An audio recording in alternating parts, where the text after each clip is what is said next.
Mm-hmm. Good. Let's do it. Connor, we love you, buddy.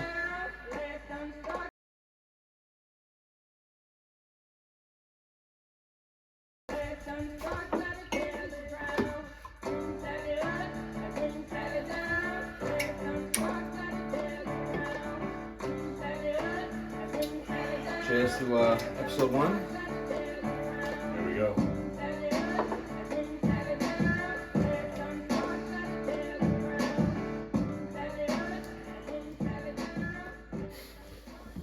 So, episode 1 of Hard to Kill. I'm with the incredibly talented Michael Arbogast. Thank you. And you're with the dashingly handsome Nick Icardi. Dashingly handsome. I gotta try to sneak something in. Compliments. It's good. It's good. So we gotta figure out a name for this. We're gonna call this the dungeon, or what? This is Right the now first it's, podcast setup. So it's I don't know. I guess we call it the origin. It's the original. You know. We'll go with that. First setup. Bear with us, please. You know, basic equipment, but we're getting there. We're getting there. It's Start from the bottom, kid. you got to start somewhere. Literally from the bottom. We're in my basement. Can't get much lower. You know what I'm saying? No. Thank God it's finished though. Nice drop ceiling, keeps the sound in good. I think it'll be all right. Good stuff. Yeah. So we tried doing this yesterday. We had a couple of goes at this, and you don't realize till you actually sit down how much you actually think about before you say it. And I started not wanting to have a beer on the table, a drink near me, and then just because I was trying to, I don't know, reach out to everybody or. Yeah, you're trying to shelter yourself by not being yourself, and fuck that. That's But the whole, absolutely not, dude. I want to be myself. Yeah. I want people to like me for me. that's the point. That's the about people I doing want that. watching it. Yeah. It's not for everybody. That's fine. I have no problem with that.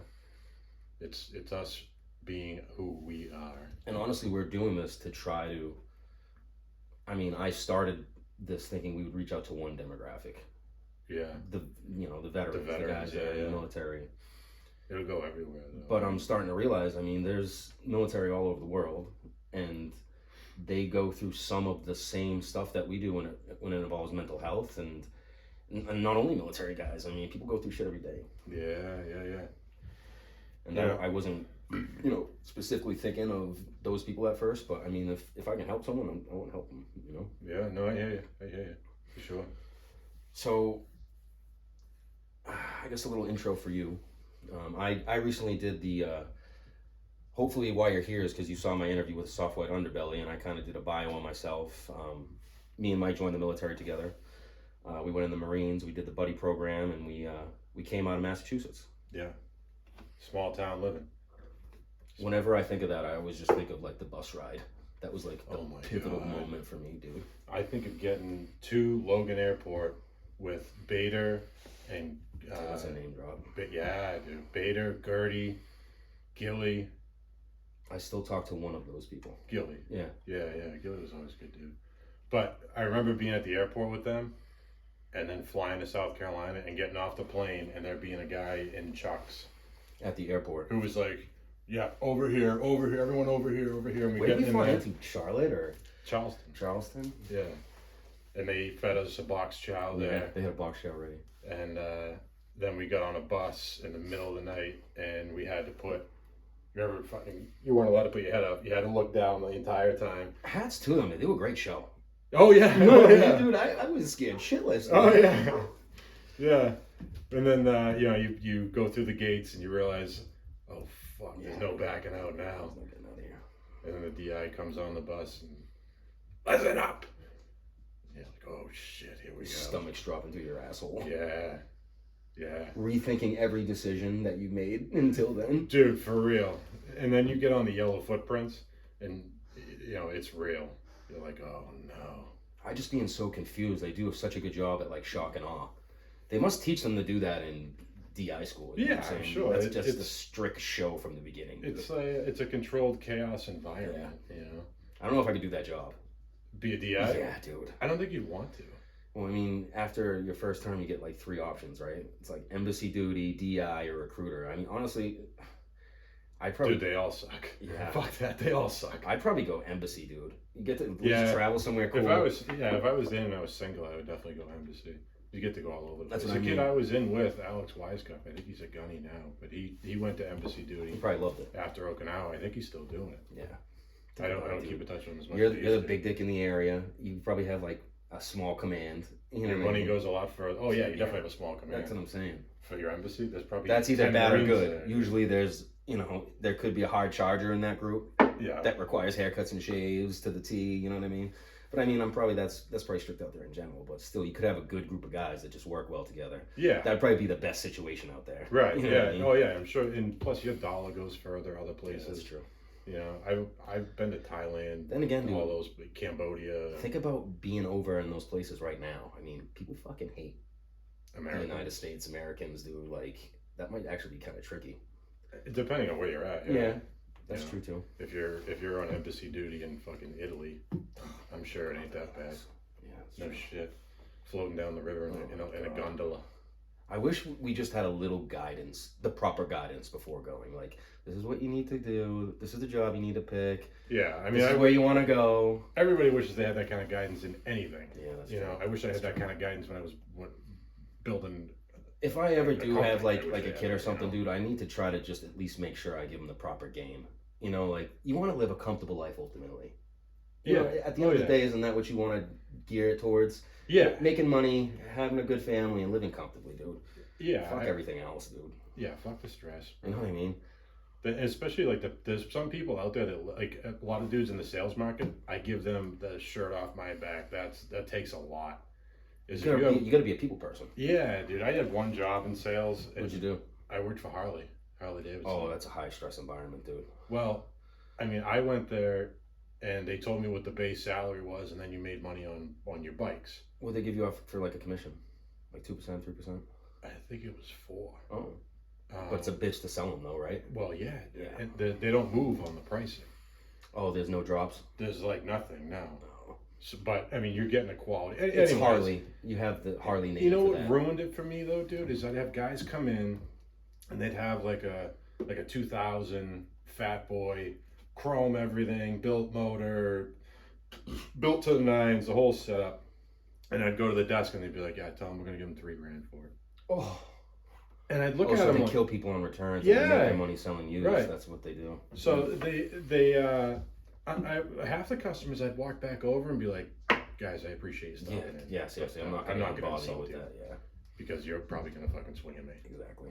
I'd rather do that than just like, dude, if you have someone with any common sense at all, dude, I'm not even gonna bring that to you, dude. Like, I'm not gonna insult your intelligence. No, You know what I mean? dude. For a manager to try to get you to push that, dude, it's setting you up for failure, dude. Like, Yeah. come on. It was Yeah. like that in the gym industry too, dude. Try selling a fucking ridiculous membership package to someone from Massachusetts, dude. We're used to getting screwed. You know what I mean? Good luck selling on anything that doesn't make sense. Suspect, but it's the sales industry in general. I tip my hat to those guys because you could have you could have a month where You're not bringing home anything. yeah, and then you could have other months where you think you're rolling it. Yeah, no. It's up and down, bipolar ass. Dude, I don't know how you gauge that kind of shit. You can't plan anything that way, dude. And I'm someone No. that needs to plan stuff. You need to set up bills. You know what I mean? Yeah, What happens if I you just mean- don't get paid, dude? You can't pay rent. That's why being disabled through the VA is something that, dude, like, is a life changer. It at least gives you a little bit of wiggle room to get the important bills taken care of. You know what I mean? Yeah. The rent and stuff like that. And maybe allows you, if you really hustle, to tuck something away. Yeah, not really. I mean, No, it depends what I your hear you. rating is, dude. I'm saying if you work a normal job that pays you a little bit, at least you can Oh yeah. clear your bills and have something after. Right, You know what I mean? right, yeah, no, absolutely. That's a huge factor, I think. Yeah. And a lot of like the VA benefits, like no, excuse me, not the benefits, but like I bought my house with a VA loan. I need to utilize that. I took you up to I do. know. I hear you.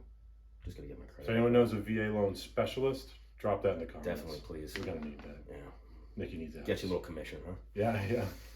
A little cheddar on the side. A little cheddar on the side. We'll do what we can. Yeah. That's how you get big. So something I wanted to bring up to you was, I know I kind of went a little aggressive with the title, but I wasn't trying to be like super badass with it. You know what I mean? Obviously, I was cranking, trying to think of something. With Hard to Kill? Yeah. Yeah. Yeah, but I didn't want it to just be a name. I wanted it to at least be some kind of play on words that meant something to us that we could tie into a little bit. Yeah. And bro, that took a little bit to think on, bro. I know. Bend your mind a little well, bit. when you sent me a couple of different ones, there was some. I thought there was something in the smoke pit. Yeah, I know. I don't know. Dude, you tell some grimy stories in the smoke pit. You definitely do tell them. Come on. Yeah, that's true. You make some weird friends in the smoke pit, bro. Because everyone's already fucked up. So by the time like you're on base at the smoke pit, dude, it's at like 2:30 in the morning. There was some weekends I would stay in and just lift. I'd go to the gym at like 11 at night.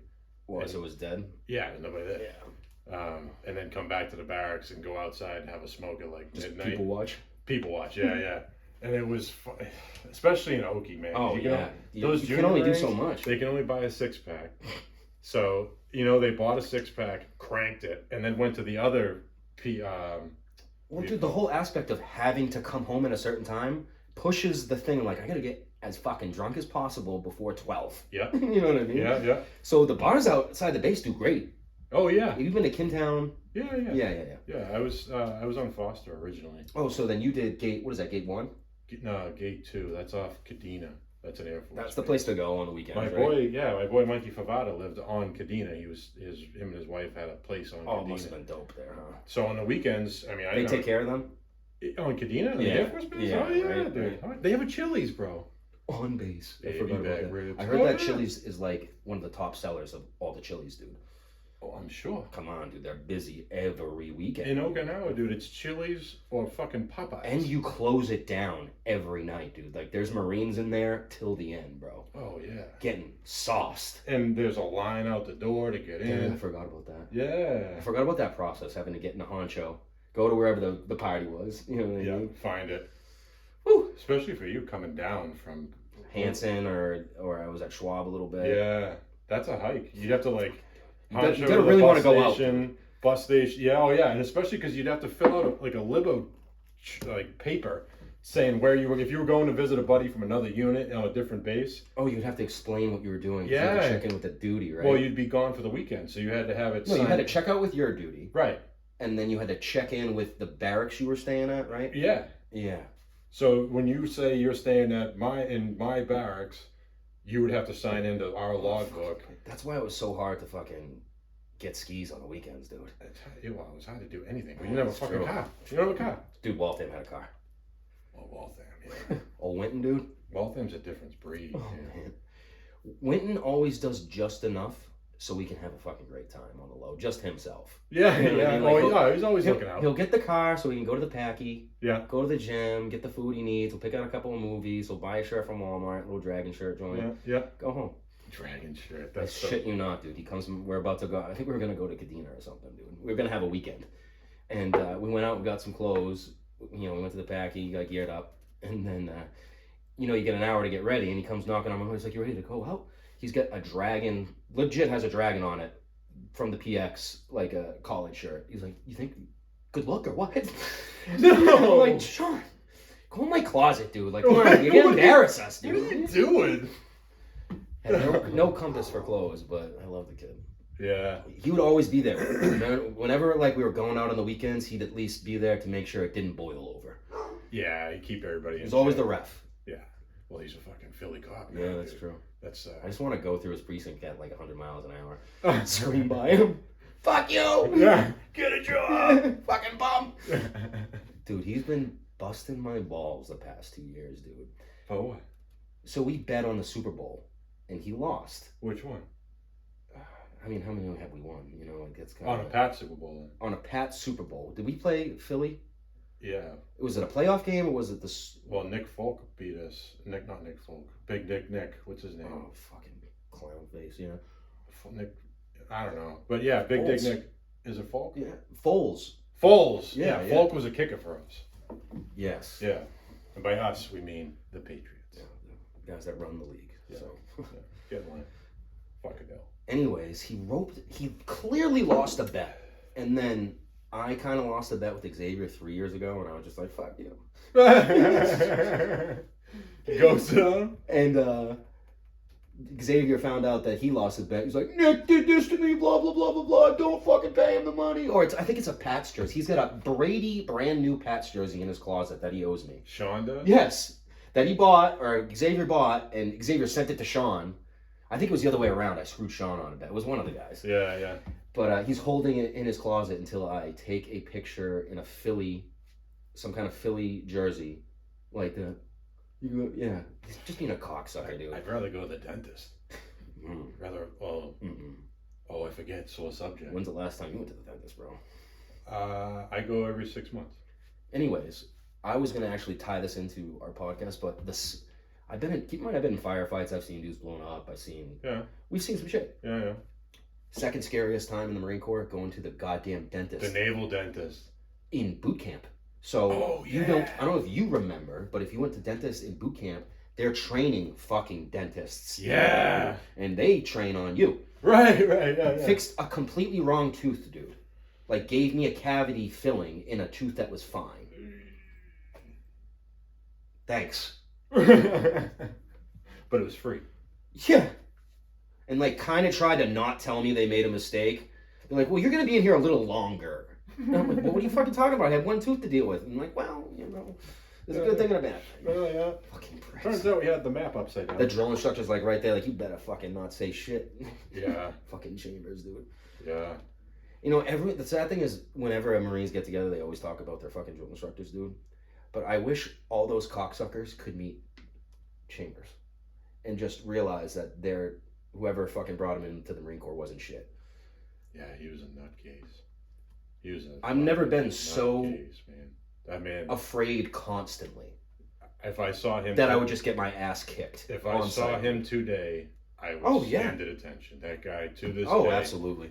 I'm 32 years old. I'm 6'3", 260 pounds, and he scares the fuck out of me. And not only that, dude. When you want to associate the word Marine with like one individual, dude, give it to that dude. Oh yeah, it's for him.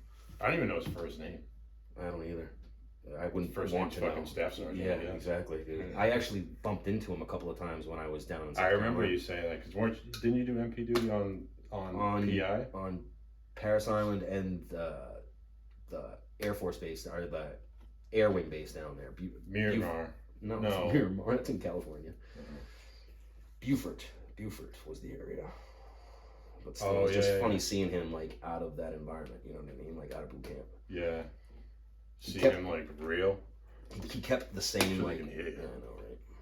Hopefully this just works picking up our volume from here, dude. Because I kind of think we need to move the camera closer. But I think we're fine. We're learning as we go, dude. Yeah. Hopefully we get to the point where we look back at this video and we're like, wow, dude. Like, even like though we don't have everything we need right away, I think we still look kind of decent, dude. Well, it's a good start. I mean, I don't know, dude. I listen to like 5 podcasts. I listen to a couple of Barstool ones. I listen to Joe, and how can you not listen to Joe? And I listen to Tim Dillon. I used to listen to Joey Diaz. I haven't gotten into Dillon yet. He's funny as shit, huh? But he's raw as fuck. Well, it's tough for me because my AirPods I broke, so now I have a little Bluetooth speaker that I put up on the dash in the truck. Oh, you have to go that far to listen to your shit? So it's playing in the truck, and I'm always in and out of the truck. I thought you had like a deck in your truck. You can't plug a USB into that? In the mail truck? Oh, the mail truck. Never mind. I was talking your truck. Oh, that radio doesn't work either. Oh, so that's a wind listen too? Well, that one we also go Bluetooth speaker. Oh, gotcha. You can actually hear it? Oh yeah. Oh. It's a Bose. They do crank. That's what we had in the like Matt V's and the MRAPs over there, dude, and they did the job. Yeah, we used to use the JBL. It was nice though. So can I ask you a question now? Yeah. Here's a topic that I think you'll be able to talk about. I think we both could, but do you know what this weekend is? Father's Day. Yes. How do you do Father's Day? Can you explain to me, like, what's your dad like? What are the attributes? It's tough to get Timmy anything, first of all, because he has everything. Yeah. So you got to kind of try to think about something. Yeah. Which I haven't yet. No, will you go see him and shit? Yeah, of course. We do like a dinner over there. And okay. Buy him a little something. Yeah. Why? What do you do? I don't do shit. It's on Sunday, all right? Yeah.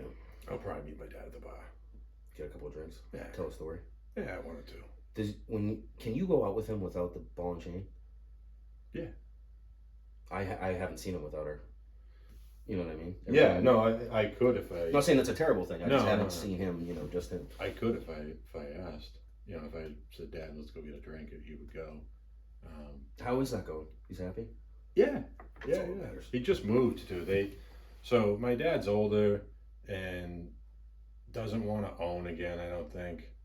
You know, he doesn't want. Why? Because I don't think he wants to keep up with it.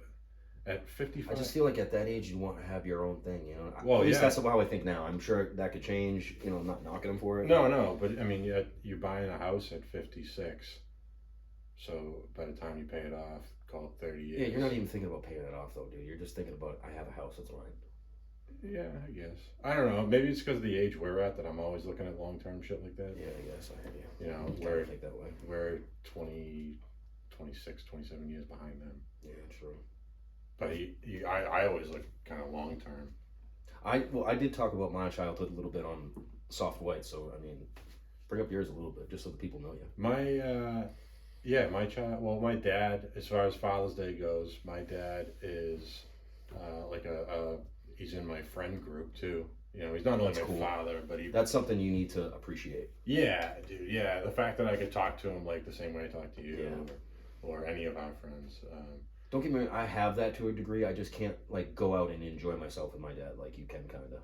I feel like Timmy keeps the wall up. Oh yeah, dude. You gotta go have a drink with him at his bar.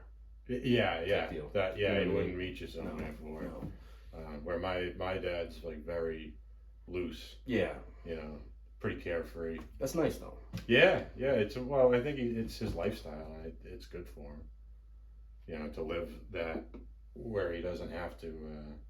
He's only got one kid. It's me, and I've established myself.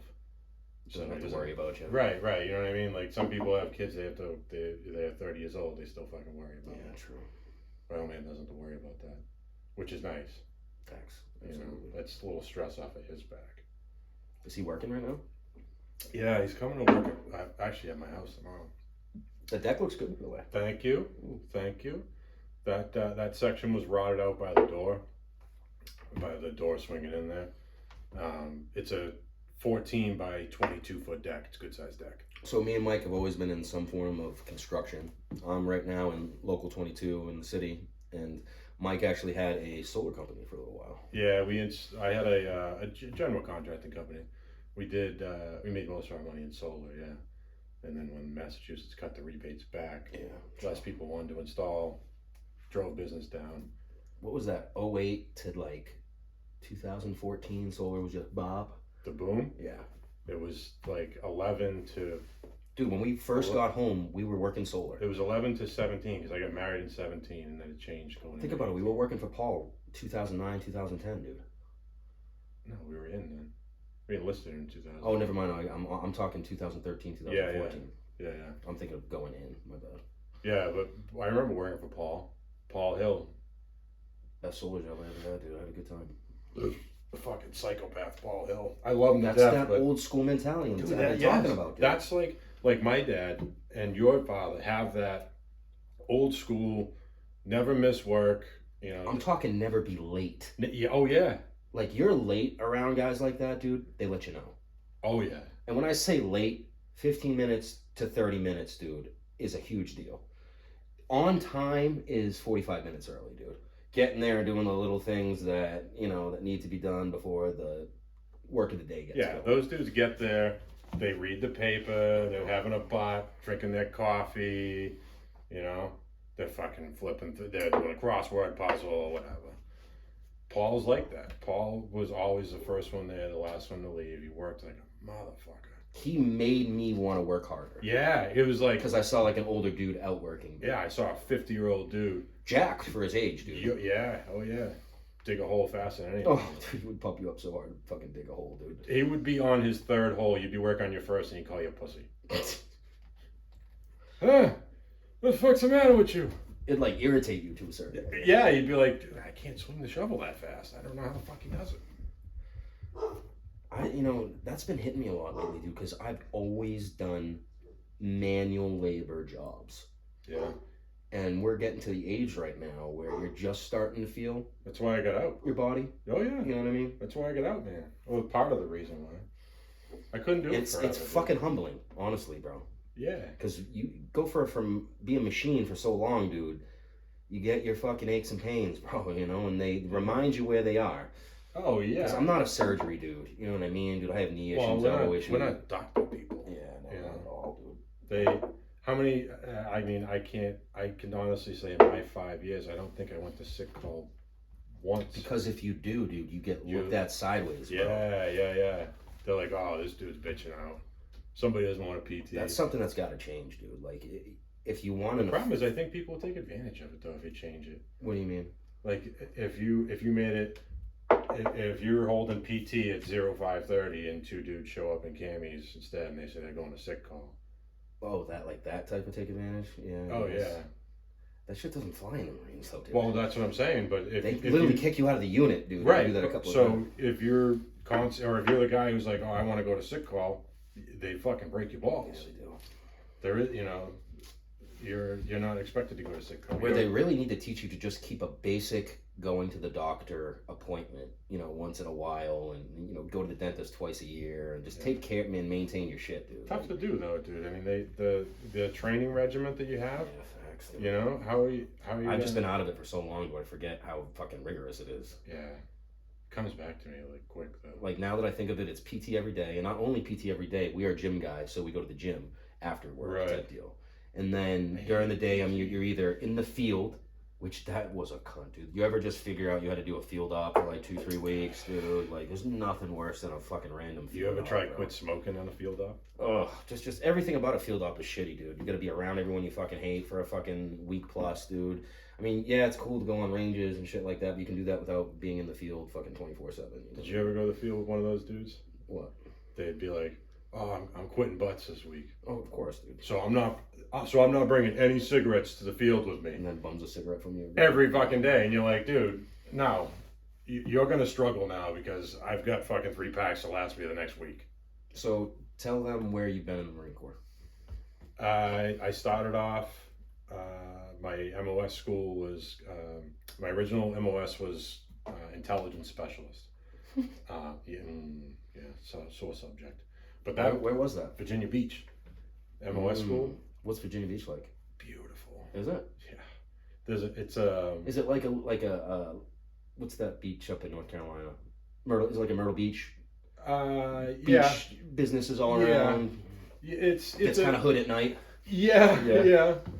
But they had like on the base, you had beach access, so I didn't have to leave. Oh, you could actually go to the beach on I base. could walk from the barracks I was staying at. Yeah. Nice. Yeah, and it was a Navy base, so we had fucking sweet barracks. Oh, It was like a 2-bedroom barracks where we shared a kitchen, like common area. Oh, they took care of you. Yeah. It was cool.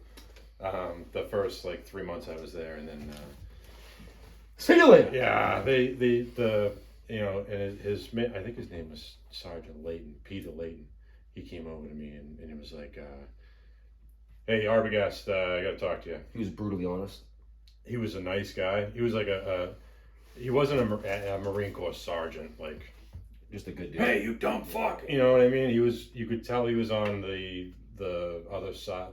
He walked the line of normal He person. wasn't a grunt side guy. Yeah, Looked He at was, it like a normal job. he told me, he's like, "Look, we're gonna have you sit with the gunny here, see if we can get you reassigned somewhere." And I was like, Why? Okay. I'll do whatever you say. But I acted shocked, but I was like, I had no fucking idea what I was doing in there, dude. It wasn't like you were, it wasn't like intel, like you're gonna interview like someone Intel's with a captive. broad. Dude, yeah. Most of it's cyber. It's all internet computer shit. stuff? All internet shit. And Which trying to understand like the inner workings of the internet, dude. So the only way I can compare to this is I did a veteran program out of the Marine Corps for cybersecurity, and I lasted about 2 weeks, dude. Yeah. Just because the stuff they were talking about, bin, extra server, onion. Lost. And I was trying to taking notes and be Right. like, I gotta make this work. Like, come on. Yeah, I got it. I was always good at playing video games, like, Yeah. come on, bring it on. Dude, Yeah. they lost me instantly, dude. Yeah, so I went to talk to that gunny, and he said I could go to Motor T or Combat Engineer School. And I'm like, I don't know what either one of those is. He kind of swayed you to combat engineer? Well, no, he just told me. He goes, Motor T is a truck driver and a combat engineer blows shit up. Where do you want to go? And I was like, I'll go with the explosive side. I would pick that too. So then I took a Greyhound from that naval base to Courthouse Bay, North Carolina, to Lejeune. That's not that. Actually, that's like what, 6 hours? I don't probably. Was it a long ride? I slept. I don't know. Yeah, I would have too. I had to travel. My Cheap fucks, they would go for a bus. A Greyhound, dude. Are you kidding me? They run. World's finest fighting force. I'm riding a fucking I Greyhound. don't give a fuck about you, bro. Yeah. Listen, you dumb fuck. Yeah. Here's your bus ticket. Get out. They might as well just sit You there. dumb bastard. Yeah. Wasting our fucking time. You stupid fuck. Just sent him fucking to grunt school like the rest Yeah, of I us know. retards. Yeah. Why did you go to SOI, you dumb fuck? What was that? That's your Bluetooth speaker. Oh. That was a Brooks Alley up intro song. Yeah. Yeah, so I did that. I went to engineer school. I graduated engineer school, top of the class. I had a 100% GPA. Because it was. How long was that? 10 weeks? I don't remember, dude, to be honest. What did they mostly do? Go. There was 3 sections. What are they teaching you in combat engineer school? They teach you basic construction. What, that was, you had that already. Yeah, I aced that portion of it. Most of my family's in construction. What, like how to frame stuff and use a tape measure and basic tools? Yeah, we had a day on chainsaws. Oh. They taught me how to use a chainsaw. So they give you a safety stand down beforehand? Well, dude, there was a gunny who was an instructor there who in the early 2000s was dropping a tree and it fucking killed him. Oh my god. So you can imagine how long the talk is on that one. Fucking idiot. So they teach you basic construction, then you go to bridging school where they teach you how to build this transportable bridge. Oh, that's a big thing for them, huh? Huge thing, dude. These big metal, which I've never seen anybody use it. Yeah, I've never seen that applied either. I've built it in Courthouse Bay. I've used it in Takes Courthouse a while Bay. to build? Oh yeah. Yeah. I've taken it apart, and you need 4 people to move each piece. Oh, you like lock that, these huh? rods in, and then everyone lifts up together, and you walk it over and connect Oh, it. that sounds miserable. Yeah, it sucked. So I did that, and then the last section of it was explosives and demolition. So the only cool part. Yeah, yeah, but I was. But they didn't have anything with IEDs, right? They had sweeping lanes. But you weren't sweeping with For mines or shit like that. Yeah, it wasn't like you were sweeping for IEDs. I'm just trying to think of when they actually indoctrined IEDs into the brain capacity of the Well, brain. there was still like, I remember having to take tests on I finding. cannot open this cocksucker. No, that's what you do. Pick it up and pull it back. Got you. You just figured it out. I can remember having tests on like IED indicators and different. I hope to God that's progressed, dude, because I remember being over in Afghanistan and I remember getting a brief fucking summary of IEDs and we were actively finding them, bro. Like dealing with them every day. Yeah. I'm talking sitting on one, waiting for EOD to come out there for fucking 2 goddamn hours, setting up a cordon, fucking, dude. Yeah, I never really patrolled mounted. It was always on the ground. It was. We did 50-50. Yeah, and finding them, I think it's 9 total. I have a write up for it, but there's how many I identified, and I can remember finding small stuff. I remember finding those yellow jugs. Oh yeah, we had a lot of those. 40-pound yellow jugs. Now, were they packed with mostly HME. using remote control IEDs, cell phone? I mean, that's remote controlled actually. Pressure plates. 90% of it was pressure plates. Really? Yeah. So that's just basically easy to make. 2x4s, some kind of explosive device. It was even they some kind would of take particle that breaks when you step on it. so they would take 2 like good sized sticks. Oh, that ghetto, huh? Oh yeah. Keep in mind, there's no running water. There's no electricity in this country. There's no Home Depot. No, dude. So they'd have 2 sticks, and they'd put something on the end, so there's a gap in the middle. Almost, you'd have like a big rectangle, and then in the center, they'd take a D battery and burn it, and then inside is a carbon fiber rod. So. Are you serious? Yeah. That rod will carry an electric charge. So they burn 2 of them. And they put a rod on the top of the rectangle here going this way and one on the bottom going this way. Wow. So when you step in the center of this where there's no support, they will touch. That completes the electrical circuit. That's your charge. And it goes boom. Yeah. We were just talking before we started this podcast about the type of people that are in Afghanistan that are like actively fighting us. And to be a somewhat successful Afghan soldier or Taliban fighter, you have to be the most crafty individual because keep in mind there's no schooling, there's no money, there's no, as I just said, Home Depot. You have to try to use no toilet. everything you have. And keep in mind, these people are banging it out with the American military. Like, we're not running them over there. You know what I'm saying? No, they fight back. They're banging it out. Oh, yeah. They ain't afraid to fight, yeah. So something that scared us was when we realized that they were adapting to how we were searching their shit. Yeah. Like, well, they used to do the same thing for us. They would adapt to how I would sweep. That's I'm saying. We were actively going dismounted searches and kicking open doors. They started fucking putting IEDs on the doors, bro. Yeah. The ingenuity to do that alone, bro. Like, I mean, I get it. You can do it. It's basic, but you got to understand the conditions over there. Well, that was a thing for us too, because we do breaching. And did you carry shotguns? Oh yeah. The Benelli? Yeah. I like shooting that. I carried it for one patrol. I never carried it again. Same thing with the M9. They wanted to give me a fucking M9. I'm like, I don't want this. That you didn't carry a Beretta over there? No. Yeah, they gave us Berettas. No, I already have that weapon. So I have to carry my M4. I have to carry all the rounds. I get my sweeper. I get C4. I get all my charges. I forgot you had a bunch of shit. Dude. Like, I don't need another 10 pounds strapped to my leg.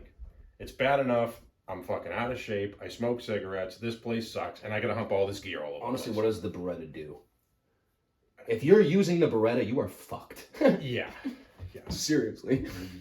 Yeah. If you're actively fighting in a firefight with a Beretta, if you actually had to use the Beretta, dude, 9mm, like in an offensive fashion, no, dude, you're fucked. Advanced maneuvers with a 9mm. Jesus Christ. And then firing a 7.62 at you. Now that I think of it, I've been shot at with probably an AK, a PKM, and some kind of Dishka, most definitely. When I say Dishka, I assimilate that's the sniper rifle that they were using over there. Yeah. High caliber rifle. Like a Dragunov. Something like that, dude. Yeah. Clearly, you could tell the caliber difference when it was hitting next to me, bro. Well, you can tell the difference in the sound. That is so scary. I try to explain the sound to people a lot. The sound when it breaks the sound barrier going by you, that snap. You more so feel it before hearing it. It's like a force that hits your body, kind of, because the sound is so fucking loud. Yeah, the snap always. That's I don't know. I remember the pressure. How sick is my Instagram fucking name? Snap like dude, yeah, come on. I felt really. That is. Come on. Snap like a 7.6. It snaps, dude. It does, dude. It's loud. It does snap, but it wakes you up. You know you're in a dangerous situation. Yeah, you know you're about to get some. Fired up. Speaking of firing up, what do we got this weekend for fights? Dude, stop playing with me. I need you to actively watch fights with me, dude, because it's just me, and you know, like I know you're the only UFC guy. You can't watch fights with your girl. No. You know, like they act like they like it, they act like they're into it, but they don't understand anything that's going on. Right. You know, like they could be actively like in a stand-up battle, and they're like, "Oh, watch out for that arm bar." Like, yeah. I appreciate the effort. Right. Yeah. You know what I mean? But at least you're trying. It's different than watching it with your boy, you know, because you've actually been in a fist fight, and you can kind of like be like, "Oh, okay, this is that." You know what I mean? Yeah. I remember in the Marine Corps, I wanted to tell the story because I just got back on Facebook, so I'm seeing all these new people that I haven't seen in years. Yeah. And there's one kid that You've been on Facebook for like 10 years. Yeah, dude. I had a strict girlfriend, dude. Strict rules. Oh, I remember. Anyways. I would talk bad about her, but I'd be afraid she'd kill me. Dude, I'd still be scared. Fucking find me. Anyways, so this kid that I added today was legit a UFC fighter, and I didn't know it at the time. And he was also a fucking alcoholic. So we'd often get in situations where we were both drunk and yelling at each other. So this one time we get into a fight. Sean's there, me there, and Brent there. So there's 3 guys. We stand up, and he's pissing me off, and I'm half in the bag, and I cracked him good, dude. Like, I'm talking, sat him down. He gets up, and I'm, like, already, like, being like, yeah, you know, talking my pop and my shit. Like, yeah, bitch-ass motherfucker. Yeah. You know what I mean? He gets up and gets my neck within 2 seconds and chokes me out. I literally woke up and was like, oh, what's going on? I thought I was like I had pizza slept. here? I thought I had slept like and we were about to go to the chapel in the morning. I was like, I'm not hungover yet. Like, what's up? Sean's waking me up like, Nick, you good, dude? Like, Brett's a wrestler, bro. Like, Yeah. That's the first time I was like introduced to wrestling. Wrestling's not a thing around here. Oof. Like high school wrestling, college wrestling, it's just not a thing. No, it's not, dude. My roommate Noki was a wrestler too, Tommy Noble, and he was good. So they have a different type of cardio. The wrestlers? Yeah. Yeah. I don't know if you've ever been on the ground. So it's not that I'm not strong. It's that I'm strong and kind of bigger. So I get tired really fast. And if you have that, if you're overweight at all, or if you're highly muscle, yeah, you get tired a lot quicker on the ground, dude. So I'm realizing one of the scariest things is being in a fight and being completely exhausted. So you can't. The only thing you can do is like this, basically, dude. Like I'm talking when you throw a punch, you can feel it's weaker. Yeah. You don't really have the energy to clinch or wrestle. Like I haven't been in any kind of fight situation like that in a long time. And to be honest, dude, I think I'm too old for it now. I understand that mentality. I get it completely. When I haven't been in a fight in a while, I think about it so much, I get anxiety, dude. I'm like, dude, what if something popped off right now and I couldn't defend myself? I don't know why I think about that a lot. And I'm not saying this because like I like to fight or anything like that, but I actively get anxiety, like start breathing heavy or overthinking sweat. If I'm like, dude, I don't think I could get out of this situation. I don't think I could. So I tend to get in a fight at least once or twice a year. Just to still test the old righty. You can at least seat someone down if you need to. You know what I mean? Because that's really our go-to, dude. Fuck that. I have no interest in it. I never said interest, but it's a reassuring feeling knowing that you can at least operate. No, you still got it? Yeah, definitely. So, dude, that's something I wanted to talk about too. Something that have you actually experienced anxiety yet? I get and give me a little topper. Quick talk. A little quick talk. I understand the definition for anxiety and I know what comes with it, but have you actually got in a situation where you are scared, feeling like you might die, and like started breathing heavy, had to like grab something around you and calm yourself down? Yeah. Okay, so I'm not alone. No, that feels so reassuring. It happened to me in BJ's. Actually, it was the last time I was in BJ's, probably like 5 years ago now. But I was in BJ's and I was with my wife and we're walking around putting shit in the car. And we were in the back of the store. BJ's is like a warehouse. It's not like a Target. BJ's is like, it's big. Yeah, definitely. We were in the back freezer section of the store and I was so far away from the front door. I didn't know where like any other exits were. And I just getting out of the situation. Well, I started thinking like, same with me. Shit pops off. Yep. How do I get out? So mine was traffic. Oh yeah, that's a good we were thing. Going to like Not a good thing, but I think we were going to a concert or going to something where we were in a long line of traffic and there was only one way in and one way out. And I didn't realize it, but my body just sensed it. Like if something popped off right now, I couldn't go back, I couldn't go forward, I couldn't go side to side because we were boxed in. Right. And dude, I legit had to I had to stop the car. I had to have the person I was with drive. I had to get in the passenger seat and just be like, yeah. Like, that was the first time I actively saw a physical reaction to like a panic attack. Yeah. And once that happens, you avoid situations that would even bring that up because that's your one moment of vulnerability. And it's when scary. When you flash into that much fear because you don't know that, that's the PTSD in us. But what it was, I didn't have a weapon, I didn't have a way out, I didn't have food, I didn't have water, right, I didn't have an egress, everything. And when that happens, it tends to box you in and get small, and you feel like you're caved. Dude, it's a terrible feeling. And it's just those same thoughts that are like on a reel, it's the same things, and it ruins like I don't go to concerts because I can't. No, it ruins my time. Like I can't enjoy the show because I used to do that. Right, so did I, dude. But I can't anymore, and it ruins my time. So you actively saw differences when you got back home. Oh yeah. Okay, that was something that really affected me because I didn't really talk about it. Right. I don't know how to bring that up. I'd never been. And it's like, who are you going to talk to about? Or The who thing are is, you going to talk to about it? no one's ever talked to me about that before. Right. It was new to me. Not only did I not know how to, I didn't know how to address it to anybody. And honestly, it would be you. Yeah. Honestly, because I don't know no one else in our lives really did the damn thing.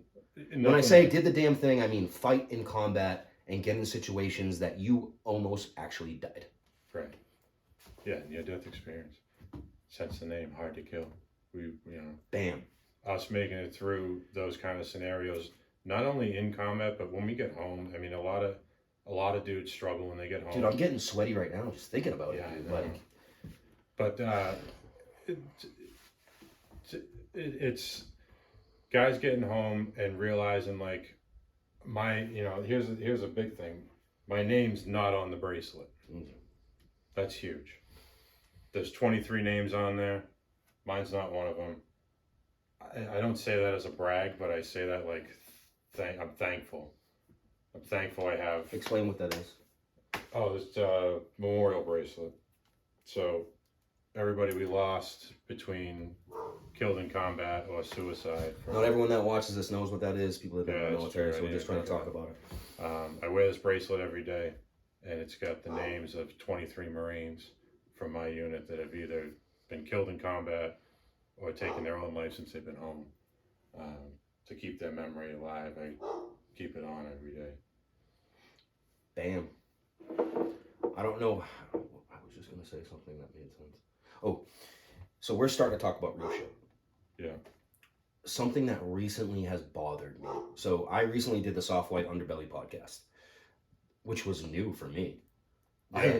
Just podcasting in general is new to us. Trust me. Talking about how we feel about things is new. But regardless, so how it happened was Mark from Soft White Underbelly started doing military podcasts. And that obviously caught my eye. Right. His title was War Veterans. Beep. So I started watching all these guys and everyone, and keep in mind, he clued me into this, like talking to him on the phone. He deals with a shitty clientele. He's in LA, I think in a slummy area, so he's around a lot of con artists, a lot of fucking just shitty people. So obviously everyone's trying to get on his podcast. Yeah. You know what I mean? Yeah. LA is a fucking tough area right now, dude. Anyway, so he had a couple of war veterans come on, and if you watch their podcast, they are lying out of their assholes. Really? Like it's all regurgitated stories, or stories maybe their friend told them that they went through and they took for themselves and talked. The jargon doesn't match up. Right. Like, little things, they stick out, like where you were, what you did. Certain MOSs don't do certain things. Certain people just don't fight. Right. Certain people don't deal with certain weapons. What they were saying didn't add up. Right. Maybe one of them, but there's nothing more disgusting to me personally, just because it's the only thing that had meaning in my life, or that I did well, and took pride in. It's such an intense thing that we did, and for someone to mock it is just a form of ignorance that I cannot understand. If you have friends that have died, that you've trained with, that you've been around, if you've been around death in combat, dude, to have someone try to mimic it just to get an interview in or something out of it, dude, it enrages me, bro. Me too. Yeah. And I hope that doesn't come off a certain way, but think about something that you do every day.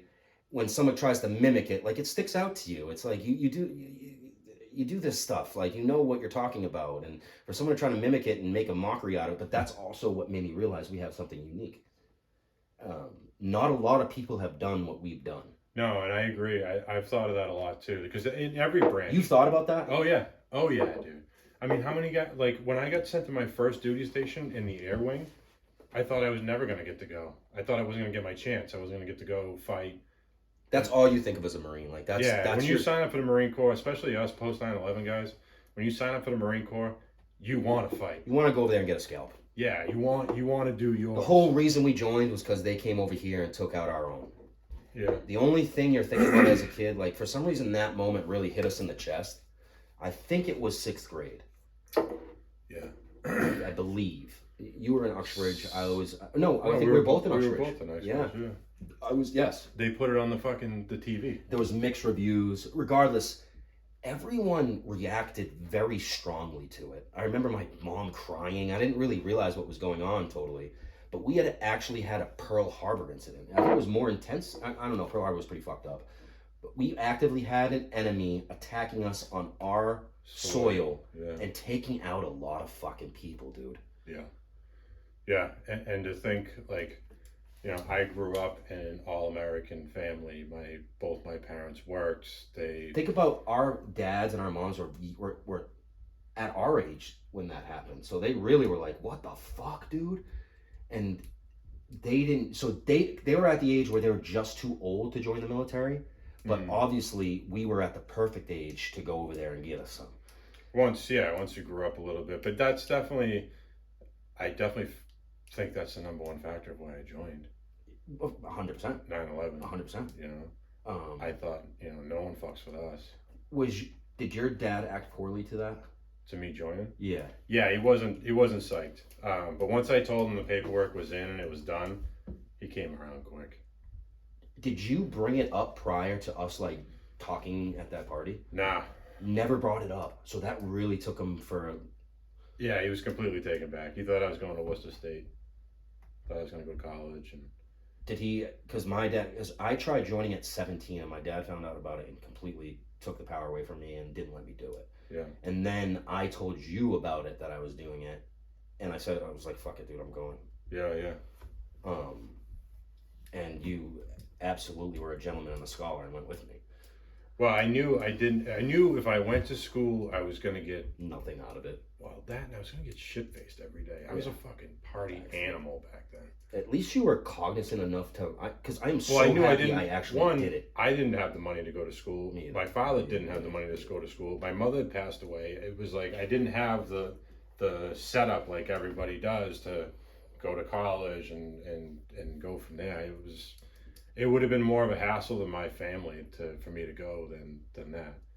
I honestly, at that time, my dad had no money, and he was about to take a loan out for me to go to college. Yeah. And like he had told me that, and I was like, dude, I don't want to do that. Imagine him taking a loan for you to go get shit faced for keep in mind, he was just at the point where he was like using a bank to get his loans. Like he didn't have his own money, and so he was dealing with the interest rate and having to be stressed out by finish a house on time to pay the bank back on their time. That's stressful, bro. Hell yeah. You know, especially at 20, and you're 30. trying to raise 3 kids. I remember him telling me that, and I actually was smart enough to be like, dude, I'm not going to do that to you. Yeah. Honestly, that was motivation for me, and then 9/11 was motivation for me.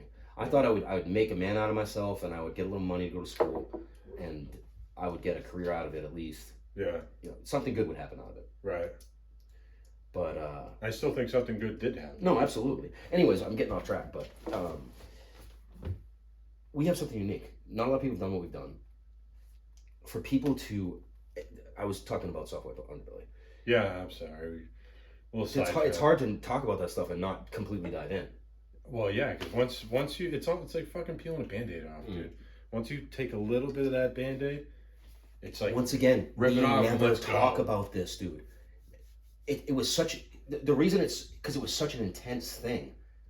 We've never sat down and reflected on it like god damn, we did that. Well, that's the thing, dude, is there's nobody else that relates to that.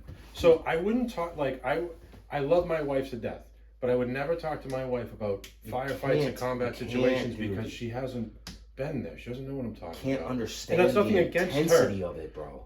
That's nothing against her. It's something against anybody else no, stories. But when you actively find someone that's been in that, it's like, yeah, thank you, dude. You almost died as well. Like you like it. It's good to talk about it, and that's one of the main reasons we're starting this, dude. I never really understood how good I felt, other than like having sex or smoking a good doobie.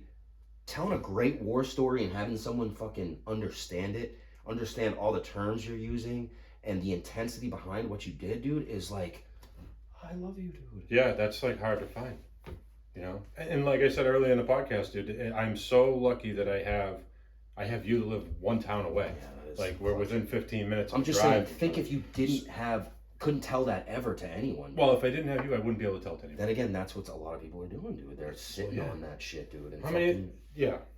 If I didn't have you living here, I wouldn't have anyone to talk to about it. It would just sit in the back of my head for the rest of my life, and I have to deal with that.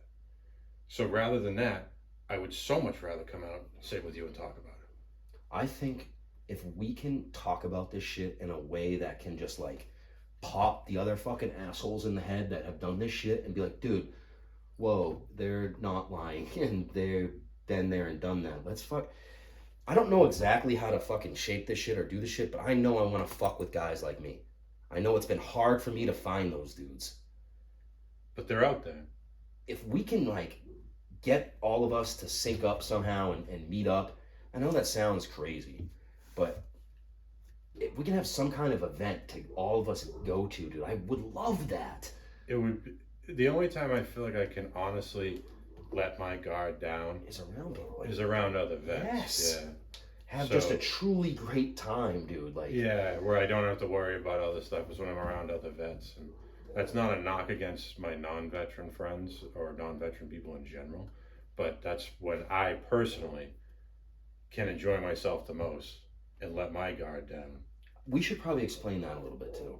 What's that? What exactly we're rated for and what we deal with, because that's something I wanted to try to be open about. You know what I mean? That's one of the main reasons I'm doing this, dude, because I think that's really hard to talk about. And I think we deal with that every day. And like, for example, I have issues with PTSD, which come in the form of most of the time anxiety and feeling I'm not safe. And for some reason, I have a massive problem with not having a weapon. If I don't have a way to actively deal with a scenario on my person, I'm stressed out. Yeah. So that, I have sleep apnea, which really is affecting my getting to work on time, dude. Like, and it's not that I don't try to prepare to go to bed. Like, I try to go to bed, dude, and I'm up within 2 hours patrolling my apartment or not being able to sleep. Like, it's so annoying to deal with because I love a good sleep. Well, yeah, and then try to go to work after that. So my thing is, I have to get up really early, so I get anxiety thinking that I'm not going to be able to wake up for my alarm, because I usually wake up for 3:30, 4:30. And if you sleep in through that, dude, your whole day's fucked. Yeah. And that's what I've been doing a lot, dude, because I'm going to sleep and I'm getting like 2-3 hours and my body's like just hitting REM, where it's in a deep sleep. Right. You know what I mean? So I'm not waking up, dude, and it's like, I don't know, I'm gonna have to figure out a way to do it. I'm just gonna have to go to bed a lot earlier. Well, dude, sometimes you'll text me at like 8:45 I know, and I'm already in bed, dude. I need to get on that wave, dude. Dude, it comes with like my wife's. She likes to sleep. Like she wants to have. But don't you have to do shit, dude? I feel like maybe I'm just. I don't do anything after 9 o'clock, bro. But I feel like right after work, I gotta get the gym in, and by the time I'm done the gym, dude, I get like 2 hours to do random shit that you need to get done. Yeah, errands and shit. I don't know. I gotta just time my shit better, dude. I don't. I make it all work around my schedule. You know, I make like I get up at 5. I'm at work by 6:30. I'm out of work by 1:30. I cut grass till. Dude, this is going really good. I'm just gonna make sure this motherfucker's recording. Yeah. I'd be pissed the fuck off if it wasn't. We're good. Keep going. But yeah, when you work all day, and then I get out of work and I go to do more work, and I even like today, dude. Today, because it rained, I didn't cut grass, right? So usually on Fridays I have a couple lawns I do on the side. I didn't cut today because it rained. I spent like 2 hours walking around my house, just riddled with anxiety because I didn't have something to do. You get antsy when you're not doing something. When I don't have an objective, like something I'm working towards, or if it's the end of the day and I'm like, all right, I'm going to put it in relax mode, then I can kind of relax, but I'm not doing anything after that. But I know I have other shit to do, and it's like, you know, I'm like treading water in between times. Do you deal with sleep apnea? Yeah. So we both have PTSD, sleep apnea. I'm not rated for sleep apnea. Regardless, I'm sure you deal with it. You look like, I know, actually, dude, I know personally. Dude, when me and Margarita slept at your house on Christmas, dude, You and Reese snore like fucking trucks, bro. Oh, yeah. I'm talking, how does that not wake you guys up, bro? Dude. I'm talking loud enough. You know what we call that? What? REM sleep. I was in the attic and it sounded loud. Yeah, I was like, holy shit, dude. Like, we were both up, like, how the fuck are they gonna... Regardless. Yeah. I know you have sleep apnea. Yeah. Yeah, it's... I catch myself waking up like... Yeah, that's scary. Yeah. One more thing. I have TBI. Yeah, so... So I've been smashed in the head a few times. More than 6 that I've actually blacked out in. I honestly think that's seriously affecting my memory. And it's getting to the point where it's scaring me a little bit too, because I know that ties directly with dementia and shit like that. I've thought about that for many years, bro. And that's honestly one of the scariest ways to go. Yeah, especially if it like hits you at 40. This is what I'm saying, dude. If you, I think about that shit all the time. That really. I've been around a lot of explosions, and this is what I'm talking about, dude. I'm dealing with that right now, and it's hard to remember. This is so hard to talk about, dude. Like, it's hard to remember basic shit. It's hard. Names is terrible. Well, locations is tough. My other thing is I'm very like impulse. I make split decisions. Like I'm like that too. I am the same way. Make a decision and go with it. I'm very. Because if you don't go with it right away, you start overthinking. Yes. I'm glad you brought that up. So that's TBI. One of the side effects is impulsivity. Yeah, impulse activity, like impulse buying or impulse. Just going with it. Yeah, just being like I'm not giving it a 5 to think about. Right. Because if you do, then you don't do anything. Yeah. You know, that's a big thing with TBI. Well, that's something taught to us in combat, bro. Yeah. You know, like, I've seen people freeze up actively in situations where they needed to do something. Yeah, so... and I looked at it, it was very scary because I saw that, and every time like someone would freeze up, it was always the tough guy. The guy that fucking ran his mouth all the time about how tough he was and all this shit, dude, how many people he killed, dude, where they needed to pull the trigger. Most of the time, one time shit actively popped off and he just wasn't engaging. It was like you had to slap him, like, dude, you got to do something.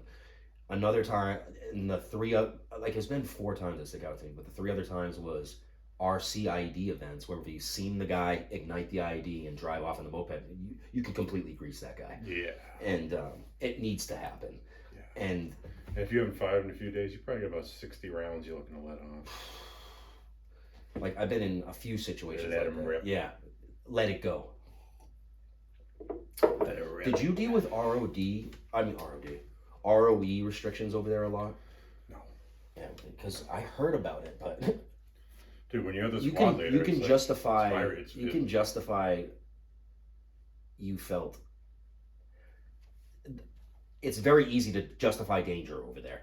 Yeah. You're constantly being shot at. There's constantly explosives going off, dude. Like, I felt I was gonna die. Me worrying about getting in trouble is the least of my worries at that point. I'm worried, like, am I gonna get to sleep for a few minutes tonight? Yeah. Do I have enough ammo to last the next couple days? I wonder when the resupply truck's coming. No. And who's got a cigarette? Facts. Those are like that's fucking deployment mind in a nutshell. Now, I want to have a time where we talk about combat stories. But I also wanted to hear from you. Keep in mind, we're an hour in already. Yeah. I want to know how PTSD has affected you in the home front. Like, how has people actively said something to you? Like, dude, what the fuck's going on? Like, how has it affected you coming home? Because I'm dealing with that right now. And I don't know other people that deal with it. So it'd be nice to hear, not saying I want to hear some fucked up shit that you're doing, but is it affecting how I deal with it? Yeah, or how you deal with it. So yeah, I definitely get a lot of my friends and family that always think that I'm on alert. You know, I get it from my dad. Will say it to me all the time. Hey, you all right? You all right? Relax. You all right? Says to me all the time. And I'm like, Dad, I'm all right. I'm fine. I'm good. But it's like once that fear of of something something bad happening, somebody losing their life, something whatever the situation is, whether it's a car accident or it's combat, it doesn't matter. That fear never leaves you. So that fear is still here. So that the dealing with it, it's like you never, like I was talking about earlier with the guard, you never let that wall down, that wall of. What I'm more so asking you is, how has it affected people that you love? Oh, well, let me give you an example. This might help. Yeah. I didn't want to talk about this, but so something that sticks out to me with it, because PTSD has really affected me, dude. It has changed my makeup. It has had me doing things that I can't even explain, and it's more so took people that I love out of my life, and I wasn't preparing to deal with that, dude. Because if you actually have someone that you actually care about or love, and they're taken and they don't want to be around you or something like that, it's very humbling, and it's very. It makes you not want to talk to anybody. Yeah, it's like if I tell somebody some of my scenarios and then they look at you differently for that. It's happened a lot to me, dude. Oh, I know, but when that happens, it makes you like, I don't want to tell anybody anything because I don't want anyone to think of me as that evil thing. So the way my mother views some of the stuff is, I've scared her so much that she doesn't even want to chance my brothers being around me. That's fucking. So she's made it so they think that I'm this monster. And don't get me wrong, I'm not saying I'm perfect, dude. I have my things, but dude, at the end of the day, I love my brothers. Yeah. A lot. And I'm sure they love you. I know they do, but when you got to deal with Ma Dukes who's chirping in your ear, it's not that, dude. It's just I wish that, and I'm not trying to knock on my family, dude. I'm just trying to be real right now, dude. It's something I'm dealing with. Because I love my family very much, and they've done a lot for me. Preach. But I love my brothers, and we. It's hard to talk about this shit. I'm not gonna go into detail about it because I don't want to put my family's business out there. But we dealt with some shit. Yeah. And I just want to be around them, man. Yeah. I want to have some kind of active relationship with them, dude. And the thing is, dude, like, I wish they could see what I did in the Marines, because I was a damn good Marine, bro. I did the damn thing over there. I know you did too, dude, but I fought for our country, bro. And I did things that has changed me. Yeah. And I just hope they can view me as someone respectable, dude, at the end of the day, because as I've been telling you, dude, this isn't not normal shit. Not everyone does the shit we've done. No, I know. And I hopefully they see this. Like, hopefully they follow the pod and they listen to the pod, and maybe they'll have a little bit of a better. Because I'm not sicing this. I'm just trying to talk about it. No, yeah, for real. I think that them hearing it might change a little bit of the way they think. I hope so, dude. Because I'm not trying to tell them what to do. I'm not, dude. If you're good at whatever you're doing right now, keep doing it, dude. I'm not trying to affect it at all, dude. I just want to be your brother, man. I just want to talk to you a little bit, man. I want to, Yeah, that breaks my heart, dude. Because there's families out there that have brothers that aren't here anymore. Do you know something I was always super jealous with you about is? What? Your home environment. What about it? I don't know everything, keep in mind, but whenever I saw you around your family, you guys always had a great time together. Yeah, when I was a kid. When you were a kid, dude, now you have a good time with the people that you love. Like your family. Well, that's You go out, you have fun, you have a couple drinks, you joke, like you have a good time. Yeah. It's not like that with my family. No, I know. And I wish I could have that, dude. Yeah. I hope that makes sense, dude. No, I hope that it doesn't make them think that I'm talking shit about them. No, not at all. I don't think you're talking shit about your family at all. I think you're just being honest. You guys aren't as close of a tight-knit group as my family is. I don't know why that is. I want that so badly, dude. I think everybody wants that, dude. I want to just be able to sit down with my brothers and my dad and fuck it, even my mom, and watch a funny movie. Yeah. And laugh. Or hang out on the deck and cook some burgers. Anything like that, dude. That's all I want. I'm not asking for the world, bro. Like, anyways, I don't know how we even got here, but I know that my PTSD has affected them. Yeah, and it definitely affects their outlook on you. Definitely. Keep in mind, none of my family has ever been in the military. They don't understand a lot of it. None of mine either. I've never. For some reason, my family thinks I was trying to be cool. Yeah. Like, I heard that from them, and it's like, wait, are you that off? Trying to be. Imagine that. It had nothing Imagine to do your with kid being cool. Your kid graduating high school and saying, "I want to be a Marine," and they're like, "Oh, you want to be cool?" I at first I couldn't understand it, and I was like, dude, why would you think that? Yeah. You know what I mean? Like, bizarre. My father was more so like, "I don't want you to do this because I don't want you to go over there and die. Yeah. Why wouldn't you think that? Why can't you just go to Worcester to go play fucking football and you go to school?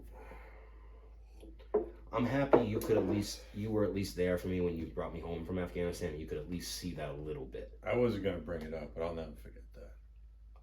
Just because, dude, I'm constantly in situations with them, Yeah. that they make me feel like I'm very crazy. And if you've ever been in a situation where you're really not crazy, and someone or multiple people say that you are, it's very you actually start thinking you're crazy. Yeah. You start thinking like, what am I doing right now? Like, am I making a mockery of myself? Because PTSD makes you do some trippy shit. But the saddest thing is when you're actually on target and not doing anything crazy, and someone's so, I don't know what word to assimilate with them. I don't know if they were just mad I went over there and didn't listen to them about going to college, or I would say or scared. It's got to be scared. I don't think so. I think it was mad. You wouldn't do that extreme things to someone that you love, you know? Normal people wouldn't do that. I try to think of like, if it's someone I love, would I act a certain way? And if I really love someone, I just want good things for them. Right. Yeah. At the end of the day, that's all I want. I want them to be happy. Yeah. That's it. Yeah. Why? To give some context to I hate talking about this. Yeah, you don't have to. Let's catch the next one. All right. So I did write a bunch of shit down to talk about. I see that. You got like a novel over there. I'm working with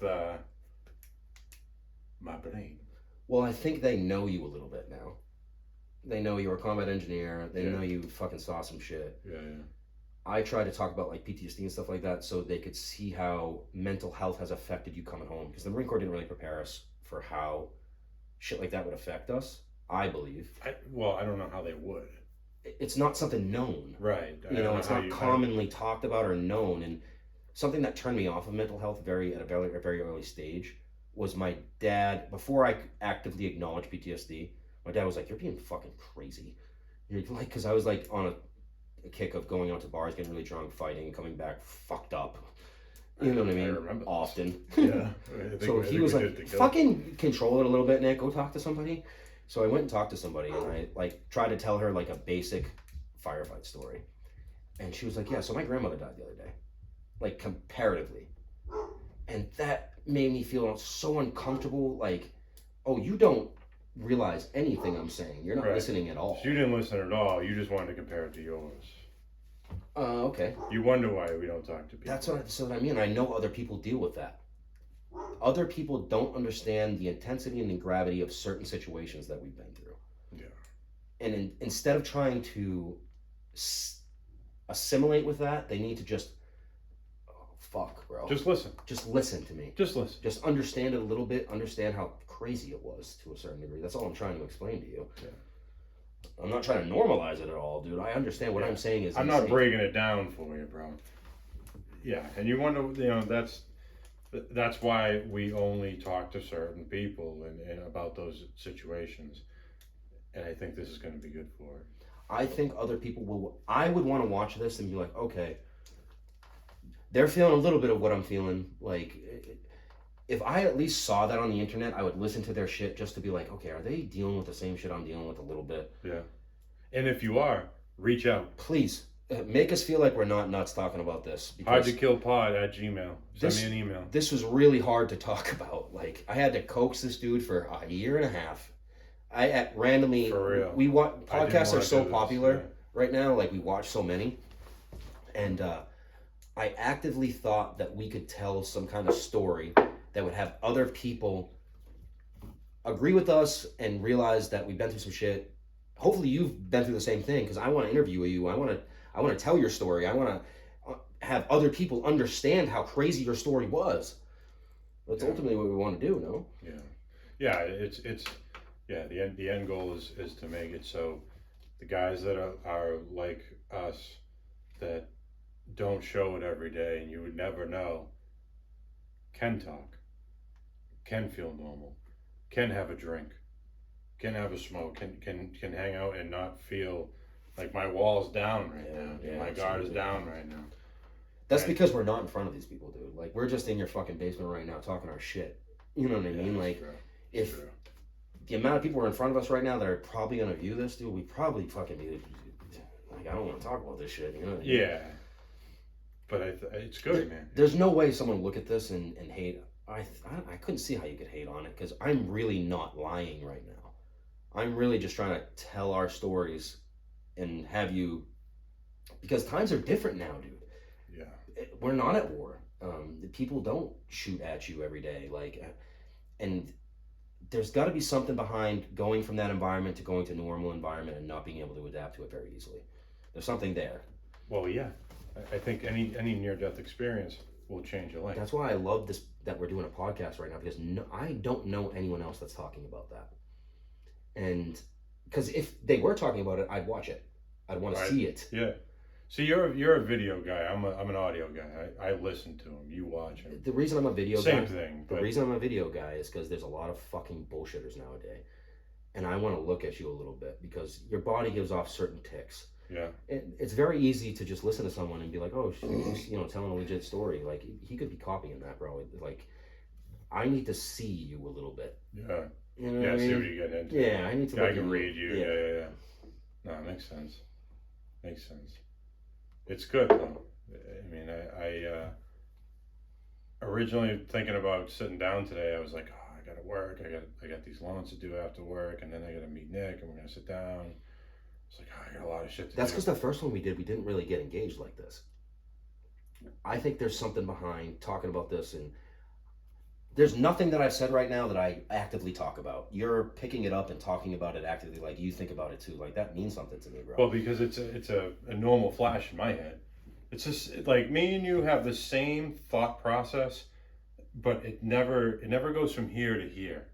Yeah, I know. Unless you have somebody else that you can link those gears with, then I can talk to you about stuff and you'll understand. Like, what I'm talking about. So it clicks that way. So we gave you a little bio about Mike. We've talked a little military, a little bit about where Mike's been, he's deployed. And we've kind of shared with you how combat has fucked us up a little bit. Yeah. To put it simply.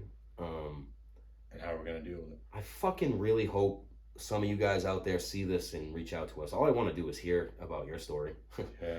I want to talk with you a little bit and see if you're feeling the same way I am.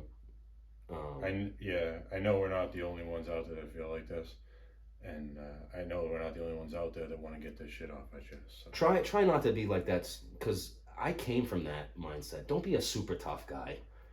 Like why are these guys talking about it? Shut the fuck up. Just do the shit and don't say anything. 'Cause, dude, I come from that. Yeah, dude. That's how we were brought up in the service. I mean, we talked about it earlier. You don't go to sick call.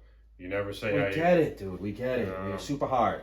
Yeah. Like, a lot of those guys are killing themselves. For real. Just to put it bluntly. There's dudes on here that I had talked to. I know a few within that week, man, and sound like normal dudes, normal brothers. Someone's got to say it, dude. Normal dudes, dude. Like, ask about the family and oh, how was work? Work sucks. Yeah, my work sucks too. No one talks about this stuff, dude. I'm telling you. 3 days later, you get a phone call, and he's gone. Yep. Gone. Never thought of it. Never thought it was coming. Never. I was saying that before. There's something behind death, dude, because it's final. And there's something about... I said before a little bit about forgetting shit, dude. I don't want to forget memories like that, like of certain people. And I know I've been around certain people that are very... the type of person you don't want to forget. Yeah. Impactful individuals. Impactful. Yeah. Cheers to them. Yeah, that's a fact. Ladies and gentlemen, We'll see you next week. Tune in for episode 2. Please send us an email. Reach out to us. Send us an email. Hard to Kill Pod P0. Yeah, 0, not O. At gmail.com. We're on YouTube. We're on Instagram. And Mikey just made a email. Yeah. Hard to Kill P0D at gmail.com. Yeah, give us a little love. Shout us out. We'll see you next week. Talk to you next week.